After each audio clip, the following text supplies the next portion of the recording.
there is only 250,000 starts a year. And in order to attain that 3.5 million units by 2030, they would need to over double what's currently being built. But that the all-time record for housing completions was in 1974 at 257,000. So the likelihood, and they even commented when asked if this is even possible to even attain, they said no. You're listening to the Ottawa Real Estate Podcast with your hosts, Paul Stevenson, David Warren, and Greg Campbell. Let's see what's going on in the world of real estate today. Hello, everybody. Welcome back to the Ottawa Real Estate Podcast. Another week in Ottawa. Yes. On the podcast. We're here. We're back. My name is Paul Stevenson. I'm a mortgage agent here in Ottawa. Doing this a while now. We've been doing this all over 10 years. Yes. David Warren, also a mortgage agent and owner at Referral Mortgages. Yes. Greg Campbell, a realtor extraordinaire with the Agency Ottawa. Yes. The Agency. And we're back. It is September, mid to late September, 2023. Greg is driving. He's mobile. It's crazy, man. It's fall. It's basically fall now. It's fall. It's the end of 2023. Make it count, everyone.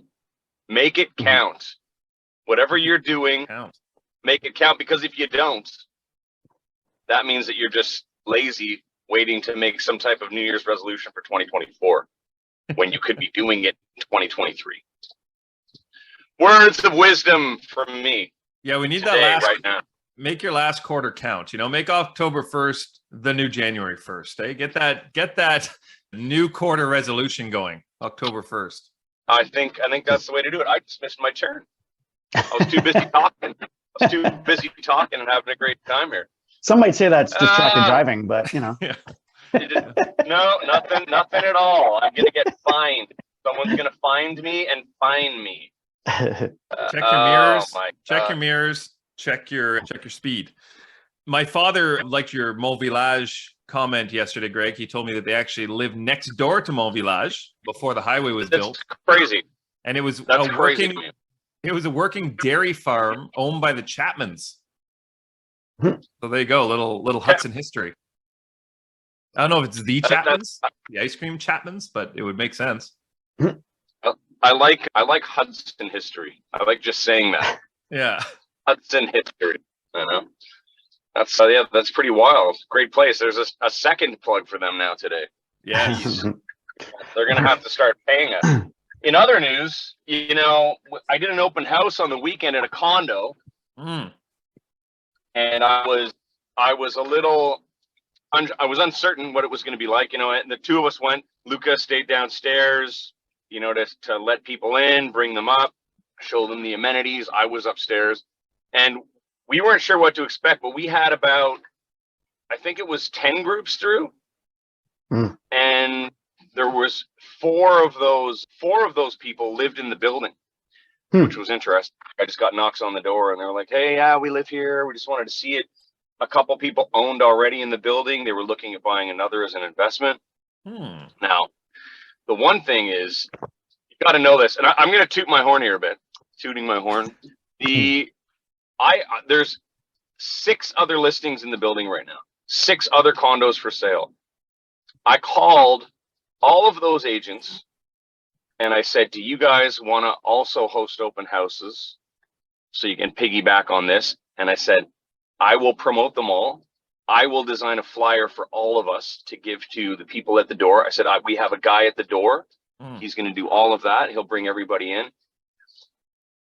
4 agents didn't even reply to me after 3 emails that I sent. Texted as well. No one responded to me. And one responded, "We can't do it because it's tenanted." 2 other condos were vacant. And the agents were like, "Oh, we're out of town. We're out of town that weekend." And I'm kind of like, "Well, I don't get somebody else in your office or from your team. What the hell, man?" I couldn't believe how lazy everybody was. And we're sitting there kicking ass. So anyways, something to note, if you're hiring a realtor, make sure that they're actually working. Like, I don't know, man. I just found it I found it very strange. I wasn't Great impressed. idea. Great idea. Right? It's a fantastic idea. I'm trying to help out here, and no one wants to work for their seller apparently. And for those realtors, in the 200 best building. If you're going to go away, that's fine. People deserve to go away on the weekends, but have somebody to refer the business to cover that open house. People are always looking, like new agents are looking to stand in an open house for lead gen, or you're doing your clients a disservice. Find somebody in your office to get out to these. It's absolutely that's crazy. That's crazy, right? I'd be infuriated if I was a seller in that building, noticing that there's other open houses going on, let alone finding out if I ever found out that that was an offer and that wasn't jumped on. And with that, dude, and with that many people that to see it, you know what I'm saying? That was like, because maybe they're not all gonna just want to buy the one that I have. You know what I'm saying? Like, it would have been a great opportunity for. I mean, they left it to us. Now I have the leads. So anyone that didn't come in anyone that came in unrepresented, I'm going to follow up with them. And if they don't want the one that I'm offering for sale, maybe they'll want something else. It's just business, right? Anyways, I was shocked, but hey, a win for me. A win to let me know that there are people that are not working as hard. So whatever.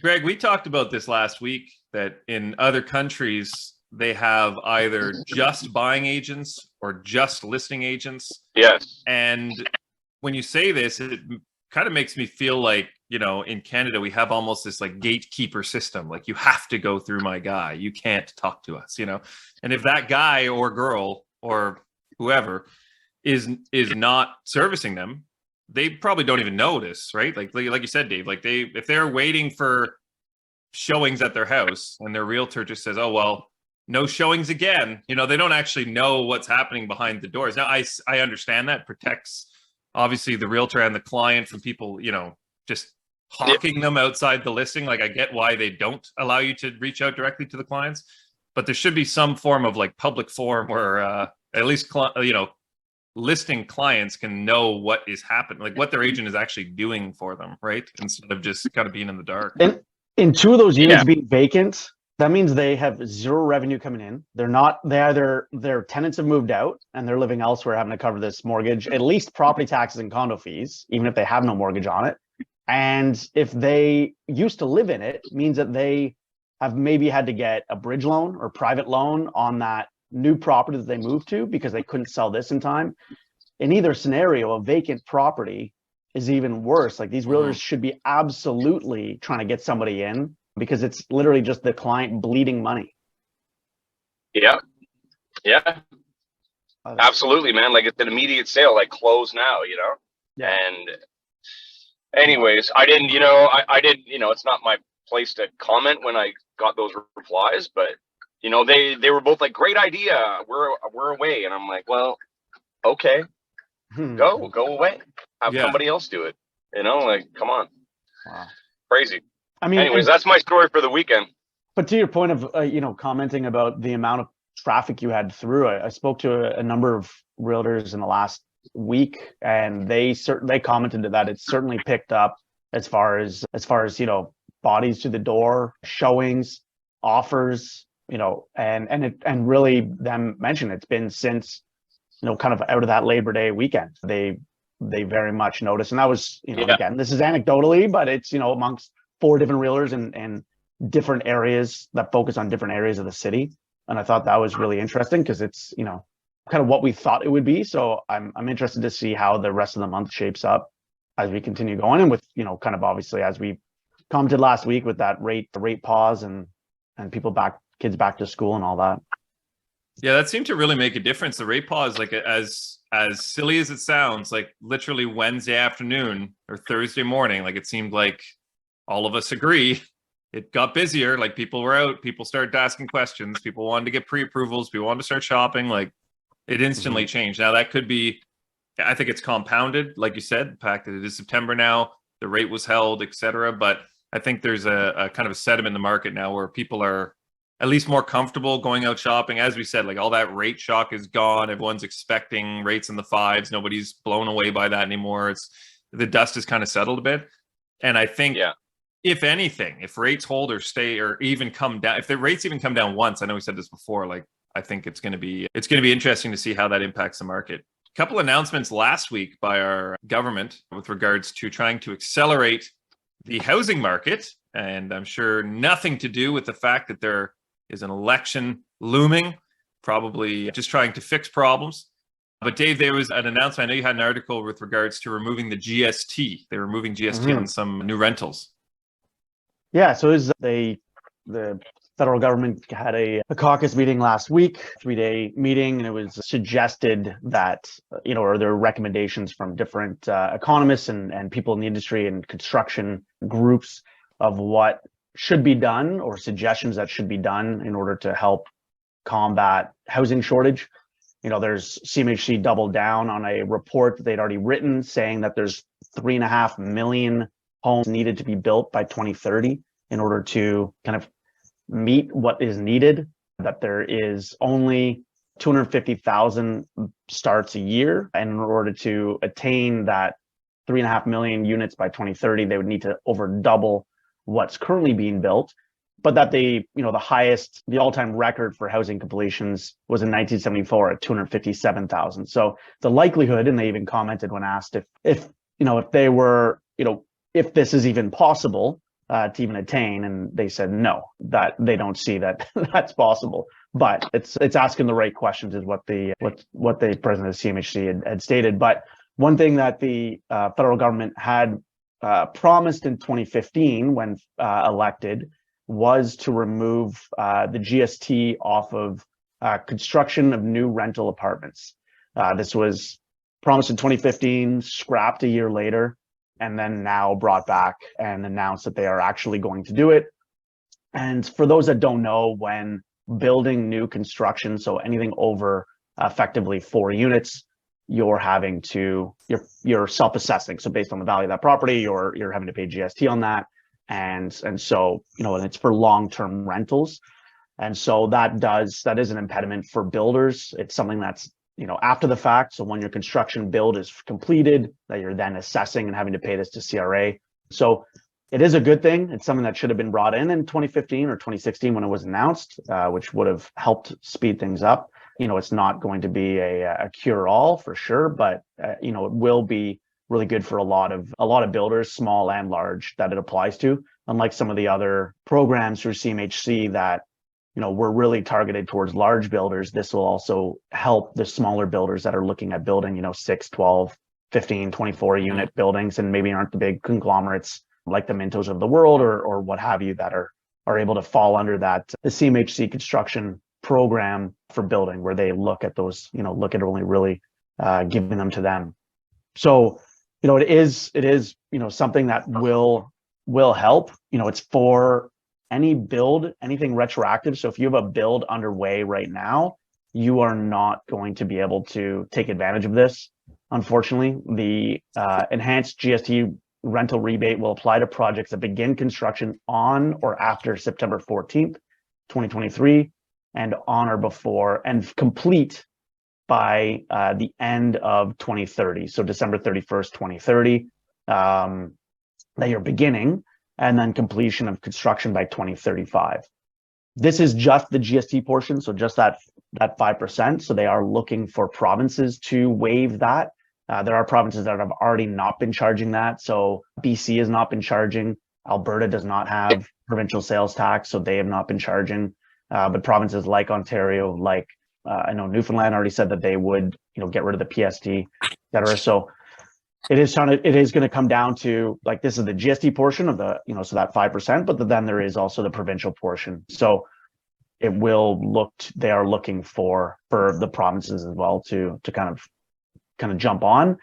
This is not applying to renovations. So, mass renovations to buildings, because they were afraid of kind of that rent evictions. So, if you're looking at updating your rental property, you can provide notice to your tenants that you're going to be doing mass renovations. And, you still have to offer that same unit back to that tenant at the same rents, but they are not applying that rebate to those.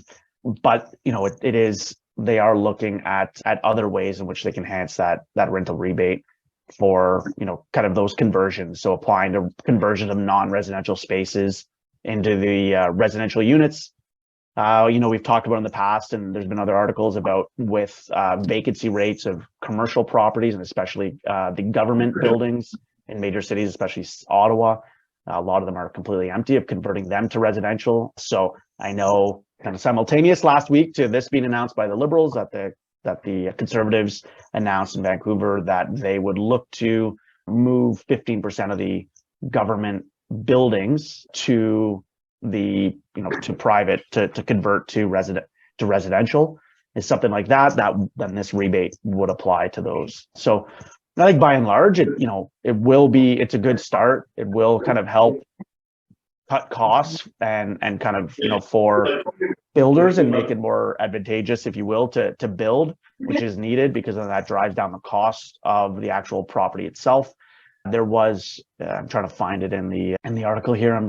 It's about, I think it was 10% that of the 10% of the cost on the build or of the rent is attributed to to taxes, to GST, making up about that. So it really is a big impediment for builders of building, and it's something that's charged after the fact. Yeah, builders were having to actually build that 5% in. You build a huge project, and then on closing, you're basically giving 5% of it away to the government instantly. So I think it will help. I think it'll take, as you said, it's going to take a long time for us to see the benefit of this. I don't think it's going to be like if it was done 8 years ago, like you said, I think it would have we would have been able to circumvent some of the stuff we're dealing with now. But it coming in now, it's going to take another probably 8 years to see any sort of positive impact. There'll be some short-term impact for new projects, but. And it's like, how does it affect the consumer, right? They're never going to see any benefit from that. I don't think. The prices are going to be the same. I think I get it. I think how it will benefit the overall population for renters is that really it's supply is the biggest issue, and the more and really it is in the private sector's hands to build units and rental units, and so any way that those companies can be incentivized to build, or the margins not be so thin that now with interest rates being high, they're not as apt to build because it's more costly. But if they can cut out 13% of their overall costs, then that really helps those margins and makes the interest rate environment we're in, that maybe they already have land that they've said, okay, we're going to wait a couple of years to build, but now not having to pay GST or that 5%, and hopefully the other provinces jump on board that do charge the PST portion, that they scrap it as well. And so that incentivizes those builders to maybe expedite those builds and increase that supply, so that the more units on the market, the less competitive it is, and drives down those rates. But really kind of this is where people don't realize is even for small builders, and not just large ones, but they have to basically self-assess. So, and this is an article on kind of summarizing on stories.com. And I'm, kind of going into it because I think it is very important. And I know we do have a lot of investors and small builders that listen that understand this, because I've seen some of my clients pay hundreds of thousands of dollars on their small projects to CRA after the fact, and having to come up with these funds. So previously, under what was called the self-supply rules, developers of rental buildings were required to pay the 5% GST on the fair market value of the project on completion. So something that people need to realize, that's not the cost to build, it's the fair market value of the project. So let's say it costs $5 million to build, but the fair market value, if they went and sold it, was $8 million, but they're not selling it, they're holding it. But the fair market value is $8 million. They're having to pay taxes based on that $8 million, let's say. And I'm just using, this is an example, to CRA. This is like a big chunk of change that they're paying after the build is completed.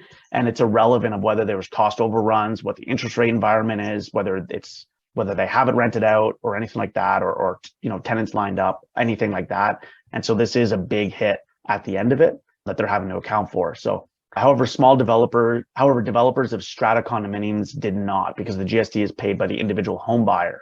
This is where that amount for when you're buying a condo or a unit is being passed along to you as the buyer. Also, many also found that they could not take advantage of the existing rebate because the threshold was too difficult to meet. To be eligible for the new 100% rebate, rental buildings would also have to meet certain criteria, having at least 4 private apartment units, so a unit with a private kitchen, bathroom, and living area, or at least 10 private rooms or suites. So a 10-unit residence. So this would apply for student rentals, senior living, or people with disabilities. So building out old age homes, et cetera, because as we have an aging population through the baby boom era, that there is more senior living communities that are required, and 90% of the residential units designated for long-term rental. So this is obviously important. The enhanced GST rental rebate will thus not apply to single-family homes, duplexes, and triplexes. It will also not apply to housing co-ops, owned houses situated on leased land, and residential trailer parks. But the government of Canada says that these forms of housing will continue to qualify for the 36% GST rebate. Anyway, so big news for those small and large builders out there. I think good timing for people that maybe are, have a project that's about to get underway, but unfortunate for builders that have their project already started. Yeah, that's cool, man. I'm anxious to see the final result of that once it really starts to take shape.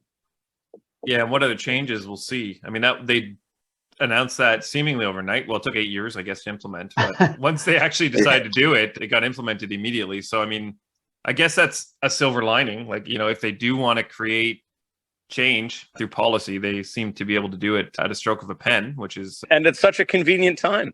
Yeah. Stroke that pen. So convenient. Yeah, 8 years of... 8 years of challenges, and then, That's the unfortunate side of it, is that they had the idea 8 years ago, in which, when you're looking now, we're fast forwarding that 8 years that we have such an issue. But if, this was realized 8 years ago, that we need to spur rental developments, because we know that that housing is an issue and that affordability on housing or rental supply is an issue 8 years ago.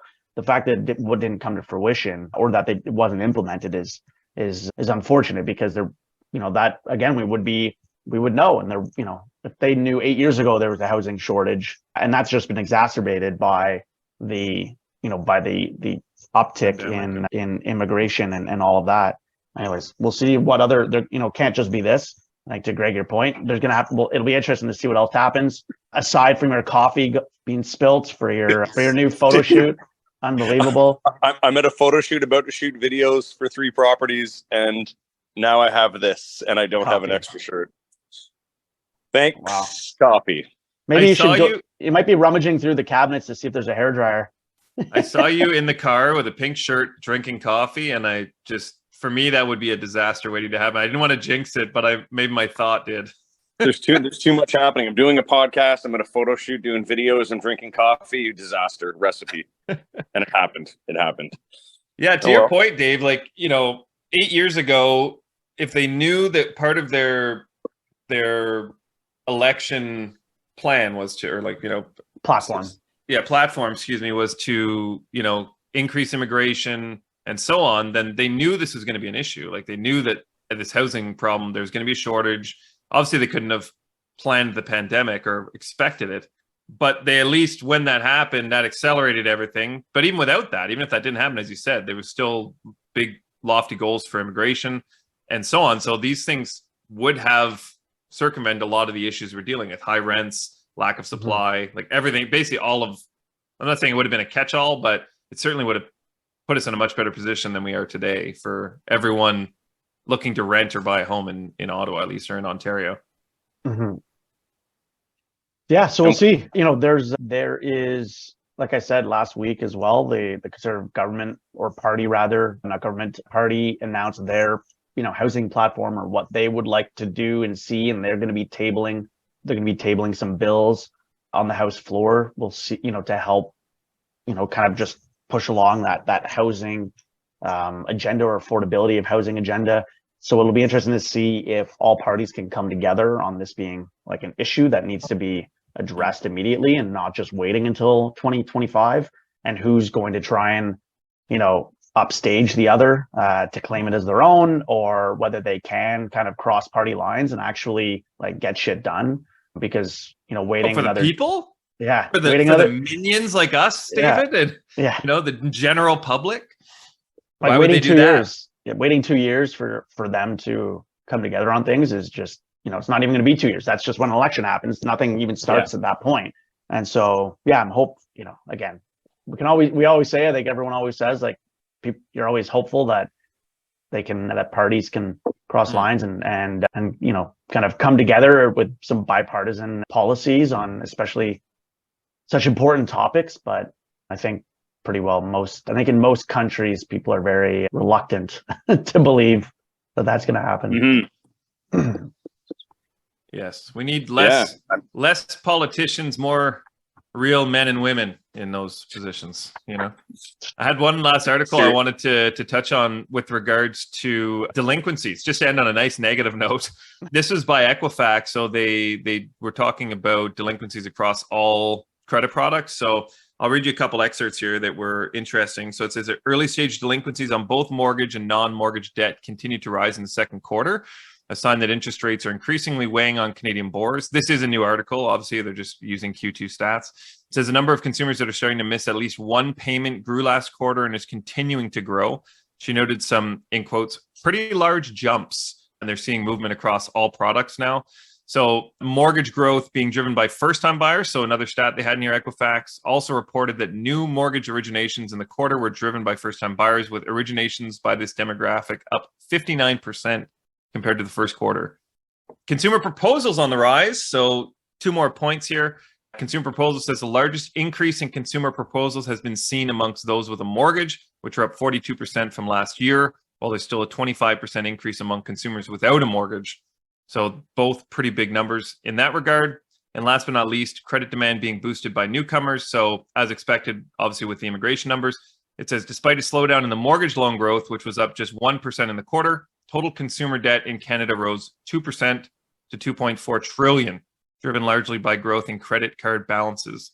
While the demand from existing credit consumers was down 2.2%, Equifax says loan growth was driven by new to credit consumers applying for Canadian credit for the first time, which is correlated to increased immigration numbers.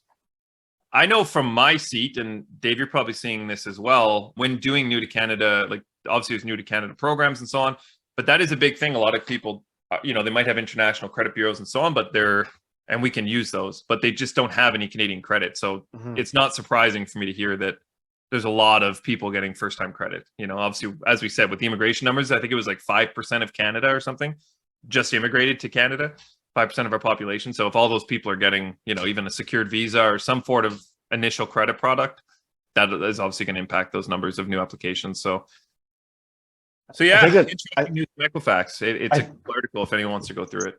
I think that's a really good topic, Paul, about immigration and credit. For those realtors and mortgage agents out there that do not cater to immigrants, like, you really need to sharpen your skills on new to Canada programs. They are one of the most widely used programs. Whether, like Paul said, whether the borrower has Canadian credit or not, there are alternative types of credit that can be used. Realtors, talking to your clients that are, that just came here, that just immigrated. A lot of immigrants are coming with very good jobs, coming with savings and money. This is a qualification when going through their permanent residency or applying for PR, is like that they're professional, they have professional skills and professional jobs from the countries they're coming from, and savings and all that. Really, you should be learning about those communities, learning how to help those communities, with their home buying, initiative or dreams, and brushing up on those programs. Amen. Before we kind of jump off, I wanted to I actually last week listened to a presentation from Sagen, which is one of the mortgage insurers. So you have CMHC, you've got Canada Guarantee and Sagen. So Canada Guarantee and Sagen are the two private insurers. So they're publicly traded, but they insure mortgages that are less than 20% down, and also more than 20% down if they fall under certain qualifications. But there's an interesting borrower profile for the Ottawa region that I wanted to touch on. So typically these are a lot of first-time home buyers that are putting, less than 20% down. So they're insured mortgages. But I just wanted to kind of touch on this profile that is up to date as of July of this year. The Ottawa kind of house, like average income, this is borrower profile, so this could be combined, $157,000. Length of employment that they've been at their job, 3.9 years. 60% of their borrowers are younger than 35 years old. With credit score, 96% of them have credit scores over 660. The average mortgage being $562,000. The average age of the property being 24 years. 28% of these borrowers, though, received gifted down payment from their parents. This is, or from some, a family member. This is, as home prices go up, this is what percent did you say? 28%? 28%. So, yeah, and that's kind of going up. That the population in Ottawa that they have is exactly 1.135 million. So a growth rate of 9.2%. So Ottawa's seen a year-over-year growth rate of 9.2%, which is huge when we're talking about growth or increases in home values and, rental prices, all of that. That's something to keep in mind as well. And that the sales to listing ratio in July being 64%. So average sale price for these borrowers, $623,000. So this was the average sale price. Again, these are typically first-time home buyers that are putting less than 20% down. So that's, kind of makes sense that that's the kind of that lower end. And that includes condos and freehold. 21% of these are detached homes. So anyways, just thought I'd throw those numbers out there. I thought a few that were really interesting was the 28% being gifted funds, which is not that surprising for first-time home buyers having to go to the bank of mom and dad for help, especially when property values have gone up. There's equity there that they're able to leverage. Average income being so high within Ottawa of almost 158,000, which is pretty massive. And that the growth rate in Ottawa, population growth rate of 9.2%. Those are some pretty big numbers. So this would exclude back-end insured mortgages, right? Like this is only for 20% and less? This is just the profile that Sagen is seeing of their borrowers. So obviously the growth rate of the population is the same, population being the same across the board. But I'd argue that, what they're seeing is going to be similar to what CMHC and Canada Canada Guarantee saying, because there's a lot of, lenders sometimes, they kind of buckshot it. There, there's some of these, there's only 3 insurers out there, but yeah, it's not including the uninsured, but the uninsured is for properties over $1 million in value, people putting 20% or more down and a 30-year amortization. So any one of those would classify as an uninsured mortgage. So anything 25 years under $1 million in value or purchase price.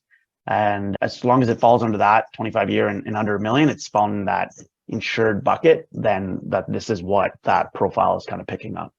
Well, that I knew. I meant more so like, some lenders will back end insure. And my thinking was that if, like, I would say most people that aren't putting less than 20%, there's probably in and around that 20 to 30% mark that are still getting gifted down payments. That's what I was thinking, is it'd be interesting to know what the gifted down payment percentage is for people putting more than 20%. That's why I wasn't sure if this was also.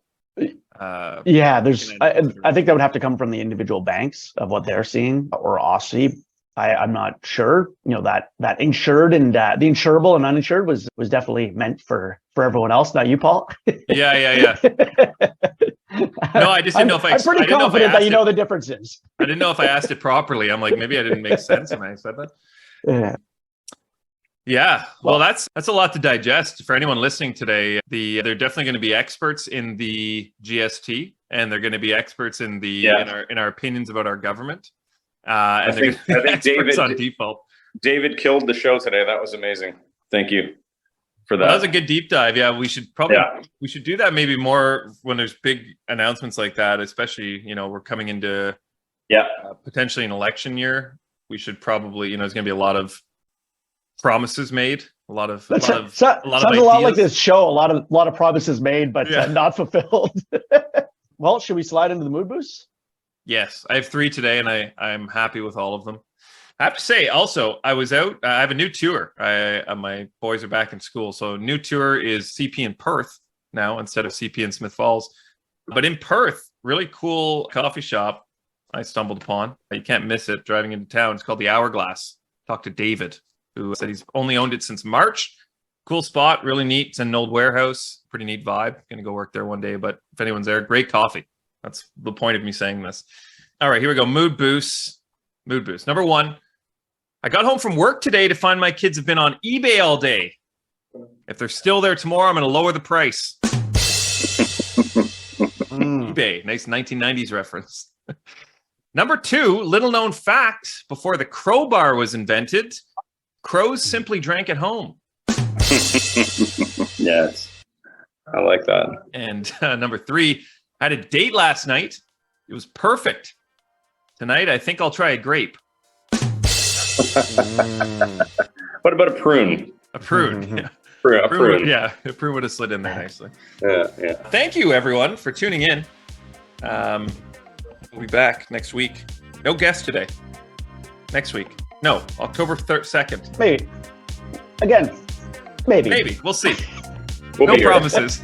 No promises. See you later. But there's no GST anymore on new rental bills. That much we know. All right, we'll be back next week. Thanks for tuning in, everyone. Be sure to like, subscribe, comment. We do answer them. We will respond.